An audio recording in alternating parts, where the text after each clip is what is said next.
Le piège des nouvelles idées dans un business qui fonctionne déjà et qui veut passer un palier de croissance. Voici les 3 questions que tout entrepreneur devrait se poser avant d'ajouter quelque chose de nouveau dans son business. Si aujourd'hui tu as déjà de l'activité, tu as déjà des clientes, mais tu sais qu'il y a un palier supérieur à franchir, plus de revenus, plus d'impact, plus de ventes, alors tu t'es déjà certainement posé cette question: qu'est-ce que je devrais lancer maintenant? Une nouvelle offre, un nouveau projet, une nouvelle stratégie, parce que c'est souvent à ce moment-là que les entrepreneurs commencent à se dire, je pourrais faire plein de choses, mais je ne sais pas laquelle choisir pour créer un véritable impact. Et là, il y a une erreur stratégique que je vois très souvent.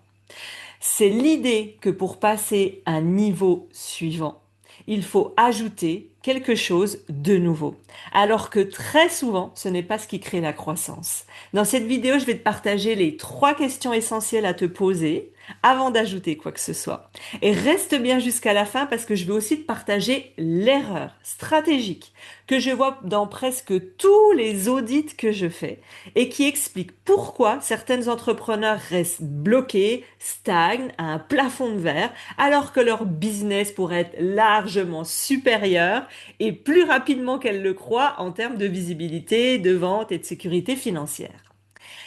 Ces dernières semaines, j'ai fait un atelier sur comment augmenter ses revenus sans augmenter son temps de travail et j'ai échangé avec plusieurs entrepreneurs qui ont candidaté pour avoir un appel d'audit avec moi. D'ailleurs, si tu désires revoir cet atelier, commente-moi atelier sur mon Instagram Né pour impacter dans mes MP et je te l'enverrai avec plaisir parce qu'il a eu énormément d'impact. Il y a même des personnes qui m'ont dit: j'ai investi plus de 5, 10 000 euros dans des accompagnements et tu m'as donné plus de déclics en 1 heure seulement. Alors n'hésite pas, comme ça je te l'enverrai.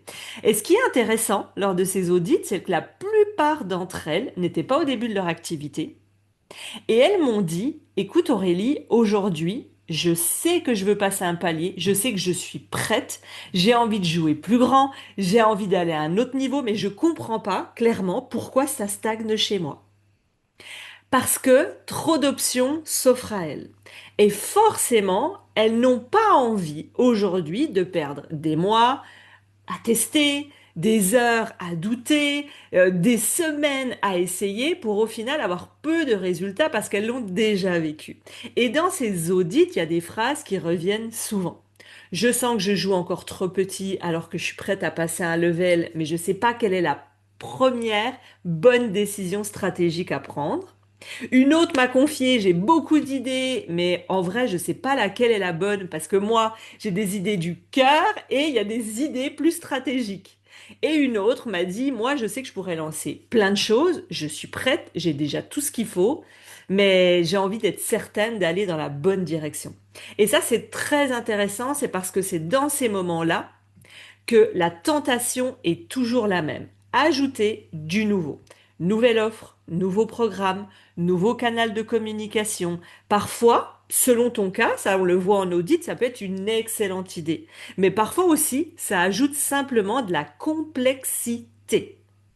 Parce que je sais que tu as envie de développer ton business, mais de façon simple, stable et durable. Et pas d'ajouter des couches et des couches. Et là, on va le voir parce que beaucoup de business se construisent comme ça, au fur et à mesure des années. Au début, tu as appris comment développer un business. Ensuite, tu as ajouté une offre, une autre, un format de vente, un autre. Ça fait des challenges, des masterclass. Et ensuite, on ajoute un canal, un podcast, un YouTube, et puis un autre. Et au bout de quelques années, ton business ressemble un peu à une grande cafétéria.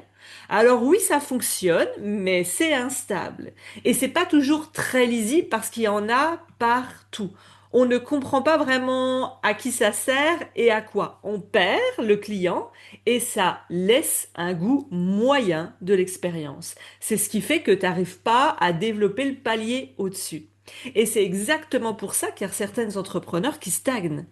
Alors, si aujourd'hui tu réfléchis à lancer quelque chose de nouveau, créer une nouvelle offre, développer un nouveau projet, voici les 3 questions puissantes à te poser avant de le faire. Question 1.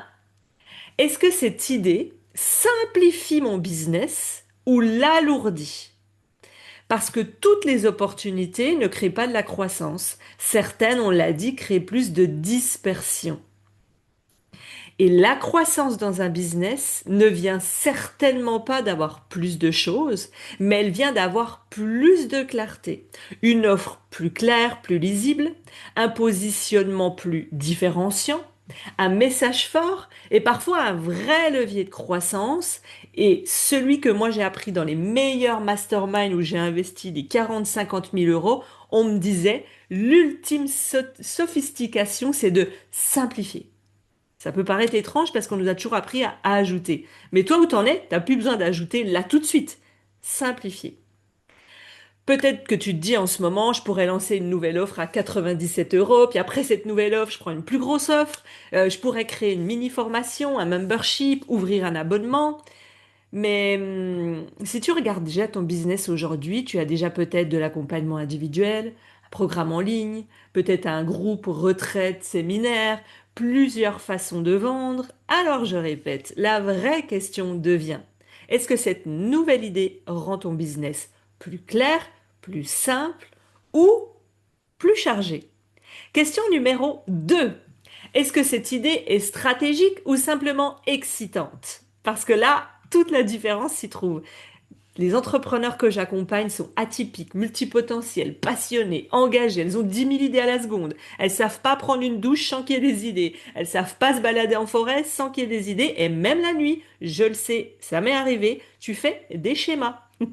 Et ça, c'est une force. Mais toutes les idées ne créent pas un cap dans ton business. Certaines sont juste stimulantes, créatives, intéressantes, mais elles ne changent pas réellement la trajectoire de ton business. Par exemple, tu vois peut-être passer une nouvelle tendance et tu te dis, je pourrais lancer un podcast, un challenge gratuit, une nouvelle offre de groupe. Elles sont toutes bonnes, ces idées. Mais c'est pas forcément une décision stratégique pour toi dans ton cas. Ce qui compte, c'est pas d'avoir plus d'idées, c'est d'avoir les bonnes décisions stratégiques. Demande-toi si cette idée vient combler une peur ou un manque. Parce que j'en vois aussi beaucoup, là je vais faire une aparté, qui lancent des nouveaux programmes, des nouvelles idées, des nouvelles challenges, des nouvelles masterclass, parce qu'elles partent d'une peur du manque. Soit elles ont vu leur chiffre d'affaires en dents de scie, elles ont ralenti, ça a ralenti, elles se rendent compte que le business dépend trop d'elles, mais malheureusement elles n'ont pas le choix, là elles veulent repasser un palier de croissance, donc on réaccélère, on remet en place des nouveautés, et à la fin quand c'est mis à partir d'un espace de peur, de manque, eh bien, en général, les résultats, c'est pas ce que tu espères. Bien au contraire. Et tu finis épuisé, fatigué. On prend des décisions à partir d'un espace sain, aligné et stratégique de ce que tu désires pour le futur. Deuxième chose que je vais ajouter en bonus qui n'était pas prévu dans ce que je voulais vous transmettre aujourd'hui, c'est les bonnes idées qui viennent exciter votre joie, votre cœur, vos tripes, mais qui répondent pas à un besoin de votre entreprise. Par exemple, j'ai une cliente l'autre jour qui me dit, ah Aurélie, moi j'ai une super nouvelle. Donc en ce moment, elle est en instabilité financière. Elle est dans les 10-15 000 euros. Et elle me dit, ah, je sens qu'en ce moment c'est compliqué, ça ralentit. Ah, par contre, je suis hyper contente. J'ai réfléchi à une nouvelle idée. On va mettre en place un jeu. Alors il y en a, c'est un jeu, beaucoup. Il y en a, c'est des livres qu'elle veut écrire. Voilà, on va prendre ces idées-là, mais ça peut en être d'autres. Et là, elle me dit, bah c'est bon, on est à fond, on est trop content. Et là, je lui ai dit, attention. Attention, parce que si toi, ton objectif numéro un, c'est de remonter des ventes, de stabiliser, de te sécurité financièrement, c'est pas un livre où tu vas gagner 1 ou 2 euros, un jeu de cartes où tu vas gagner 1 ou 2 euros, ou un petit programme à 39 euros, 47 euros qui va te faire augmenter tes revenus et de nouveau te stabiliser si tu as eu une période qui était un peu instable. Donc là, on va commencer à mettre son temps, son énergie, son argent, sa joie dans ce nouveau projet. C'est OK, mais les projets excitants, faut se demander s'ils viennent au bon moment. Est-ce qu'ils répondent aux besoins de ton entreprise? Si ton entreprise actuellement est stable, les revenus sont en croissance, tu te sens safe, mais vas-y, éclate-toi, fais des projets indécents. Si c'est pas le cas, attention. La question numéro 3. Est-ce que cette décision, ce nouveau projet, rapproche vraiment mon business du niveau supérieur? Que ce soit plus de revenus, plus d'impact, plus de ventes?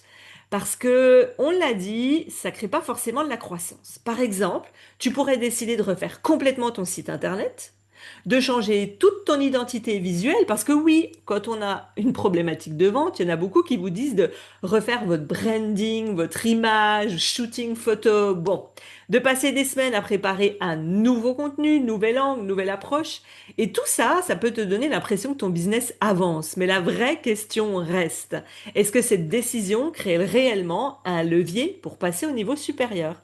Ou est-ce que ça crée simplement plus de tâches, plus d'actions, plus d'activités dans ton business? Et j'irai même plus loin. Est-ce que la décision que tu es en train de prendre, elle est vraiment indécente? Elle est créée à partir d'un espace de kiff, de joie et de hors norme, comme j'apprends à mes clientes dans Liberté Indécente, où on fait du x10. Et là, on passe à un autre palier. Moi, quand on me dit, bah oui, c'est bon, je vais faire un lancement, donc je vais faire un live ou je vais faire un post, c'est pas indécent. Ça ressemble à ce que tout le monde fait et ça ressemble au quotidien de ce que tu fais. Quand tu te reconnectes à ta joie, à ton appel de l'âme, du cœur, des tripes, à quoi ça ressemblerait? Ok, bah je vais faire un lancement. C'est prévu que je le fasse aller à Miami dans une maison haute couture parce que je suis coach en relooking et dans cette maison haute couture, et là tu pars, et là tu es dans la joie, et là tu es dans la décence, et là on te capte, là on connecte à toi. Ou est-ce que tu ajoutes simplement à partir d'un espace de bah, je vais faire les mêmes actions que je connais? Alors attention, les espaces dans lesquels tu grandis au quotidien, les podcasts que tu écoutes, les mentors que tu écoutes, les entrepreneurs avec qui tu travailles au quotidien, est-ce qu'ils sont réellement connectés à plus d'indécence? Est-ce qu'ils ont 10 pas, 100 pas devant toi? Est-ce qu'ils ont la vision que tu as? Ou est-ce que tu restes entouré de personnes où tu restes petite, limitée, à faire les mêmes choses qu'on voit partout, à faire les mêmes choses qui dans le temps ne t'excitent plus? Alors la révélation pour toi, c'est l'erreur que je vois souvent dans les audits business, c'est celle-ci. Les entrepreneurs qui essaient de passer un nouveau palier en ajoutant, on en a parlé tout le long, alors que le prochain se trouve dans l'optimisation de ce que tu as déjà. Tu as déjà une offre, structure-la mieux, rends-la plus impactante, rends-la plus différenciante. Tu as déjà un message, il n'est pas assez clair, il est trop généraliste. T'as déjà un parcours client, rends-le plus simple, rends-le plus différenciant. Crée de l'impact pour que les personnes se disent, mais moi, je deviens une ambassadrice de son programme et j'en parle à tout le monde. Mes clientes, que ce soit en mentoring ou en liberté indécente, m'emmènent tous les mois naturellement de nouveaux clients. Pourquoi? Parce qu'elles me disent, Aurélie, j'ai eu tout ce que je voulais dans ton accompagnement, j'ai été considérée, vue, on a échangé de leader à leader, tu m'as permis d'accélérer mes décisions, d'obtenir plus de revenus, plus de stabilité et surtout, j'ai pu partir en vacances, déconnecter complètement en me sentant libre. J'ai pu prendre 15 jours et les ventes continuaient. J'ai appris aussi grâce à toi qu'il y avait des ventes même quand je me reposais, ce que je ne pensais pas. Et tout ça fait qu'elles vivent une excellente expérience. Elles obtiennent toujours un niveau plus avancé que ce qu'elles espéraient. Je les emmène à voir leur potentiel, leur talent, leurs dons qu'elles ne voient même plus. Et là, elles créent de l'indécence. Et là, elles me disent, là, je joue avec d'autres règles du jeu. Quand je me connecte à mon ordi, je me dis pas, oh là là, encore que j'envoie des emails ou que je fasse des posts. Non, elles se disent, j'ai un putain de message à transmettre au monde. Et c'est précisément l'objectif des audits stratégiques que je fais avec les entrepreneurs. C'est que pendant cet appel, on va regarder ensemble, et là c'est à toi de te dire, est-ce que la structure actuelle de ton business, ton fonctionnement, ta façon de te rendre visible, ta façon de vendre, est-ce que c'est clair? Est-ce que tu sais comment tu peux passer la cinquième? Parce que tu as envie d'avoir plus de ventes, plus d'impact? Et est-ce que tu sais comment rétrograder si tu veux moins de ventes parce que tu as envie de te reposer pendant un mois, 2 mois, 3 mois? Est-ce que tu sais où se trouvent tes vrais leviers de croissance? Est-ce que tu sais quelle est la décision stratégique qui va te permettre facilement de passer à un niveau au-dessus? Et qu'est-ce qui va te permettre d'augmenter tes revenus sans travailler plus? Alors cet appel, je le réserve aux entrepreneurs qui ont déjà une activité, qui sentent qu'elles sont prêtes à franchir un nouveau cap de croissance, qu'elles ont envie de jouer plus grand et d'être plus indécentes, qu'elles ont envie d'avoir un message complètement différenciant et de se retrouver. Si c'est ton cas, tu peux candidater à cet appel offert. Toi et moi, en privé, on fait le point sur ton activité. Tu le trouveras directement dans la description de la vidéo. Et si ta candidature elle est retenue, parce que j'alloue mon temps vraiment à des projets que je sens être des projets de cœur, des projets dans l'humain, des personnes qui ont vraiment l'envie de passer à l'action, là je sélectionne ta candidature et on pourra regarder ensemble comment structurer ta prochaine étape. Et si jamais, à ce moment-là, tu te dis, bon ok, c'est cool, mais j'ai envie de continuer seule, c'est 100% ok pour moi. Je veux que des femmes entrepreneurs engagées à passer des paliers de croissance plus rapidement que d'essayer toute seule dans la force et à douter. Si cette vidéo, elle t'a parlé, tu te reconnais dans tout ce que j'ai expliqué sur le vrai problème des entrepreneurs quand on vit les 5K, 10K, 20K par mois, je vais t'expliquer, tu verras dans une autre vidéo pourquoi beaucoup d'entrepreneurs stagnent à un palier alors que leur business pourrait déjà être au niveau supérieur et surtout ce qui va créer réellement un cap de croissance. Je pense que ça va compléter ce que je viens de te partager, alors n'hésite pas à regarder la prochaine vidéo et les prochaines vidéos et je te mets le lien pour réserver ton appel. J'espère vraiment te rencontrer de l'autre côté pour qu'on puisse aller vraiment impacter, stabiliser tes revenus et te permettre de retrouver une liberté et une indépendance financière jouissive. Allez, à toi de jouer, je te mets le lien juste en dessous de la vidéo.